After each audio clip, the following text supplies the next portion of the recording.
आम जनता से लेकर सिलेबस तक ने चांद पर प्लॉट लिया है। अब ये सवाल मन में आना भी लाजमी है कि क्या चांद पर जमीन खरीद सकते हैं? अगर हाँ तो कैसे? चलिए आपको बताते हैं। I'm an extraterrestrial property owner, so yes, I'm the man you turn to buy property on the moon. South pole पे मेरा बहुत मन करा था कि यार वहाँ पे कुछ जमीन खरीदूं, थोड़ी प्रॉपर्टी वगैरह ली जाए, मजा आएगा, मस्ती करेंगे।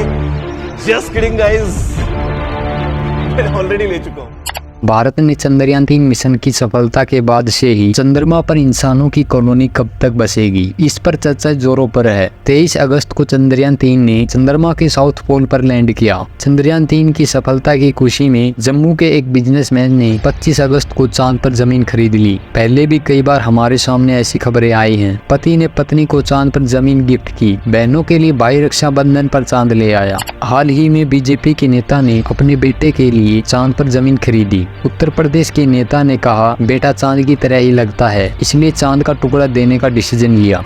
1967 की आउटर स्पेस ट्रीटी के मुताबिक चंद्रमा पर किसी भी देश का झंडा हो, लेकिन चंद्रमा की जमीन किसी एक देश की नहीं है। इसका मतलब है कि भारत समेत किसी भी देश का नागरिक भी चंद्रमा पर जमीन खरीद सकता है। 10 अक्टूबर 1967 को भारत समेत 110 देशों ने इस ट्रीटी पर सिग्नेचर किए थे। इस तरह चंद्रमा कॉमन हेरिटेज बन गया, यानी इस पर पूरी इंसानियत का अधिकार है। इंटरनेट पर उपलब्ध जानकारी के मुताबिक इंटरनेशनल लूनर लैंड्स रजिस्ट्री नाम की एक वेबसाइट चांद पर जमीन बेचती है। लूना सोसाइटी इंटरनेशनल भी चंद्रमा पर जमीन बेचती है। इस वेबसाइट के अलावा कोमेस्टिक रजिस्टर और लूनर एम्बेसी नामक वेबसाइट भी चांद पर जमीन बेचने का दावा करती हैं। द लूनर रजिस्ट्री की वेबसाइट पर इसकी प्रक्रिया दी हुई है। प्रक्रिया काफी सरल है। वेबसाइट पर चंद्रमा के अलग अलग हिस्सों के नाम लिखे हैं, जैसे कि bay of rainbows, sea of rains, lake of dreams, sea of tranquility और भी बहुत से नाम है। इन लोकेशन में से कस्टमर को एक लोकेशन सिलेक्ट करना होगा। बेसिक शिपिंग और हैंडलिंग चार्जेस लिए जाते हैं। चंद्रमा पर जमीन खरीदने की जल्दी है तो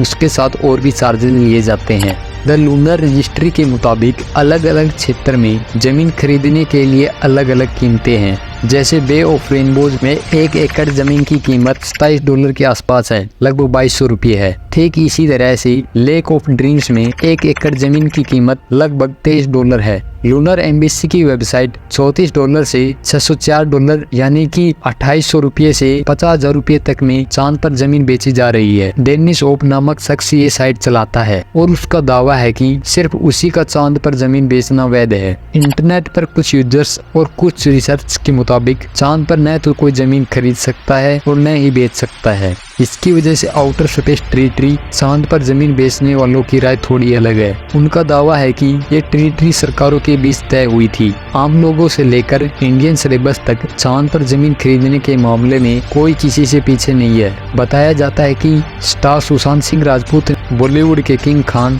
शाहरुख खान की भी चांद पर जमीन है। तो दोस्तों ये था आज का वीडियो। आई होप आपने अच्छे से सुना होगा और समझा भी होगा। मिलते हैं नेक्स्ट वीडियो में ऐसे ही नॉलेज भरी बातों के साथ।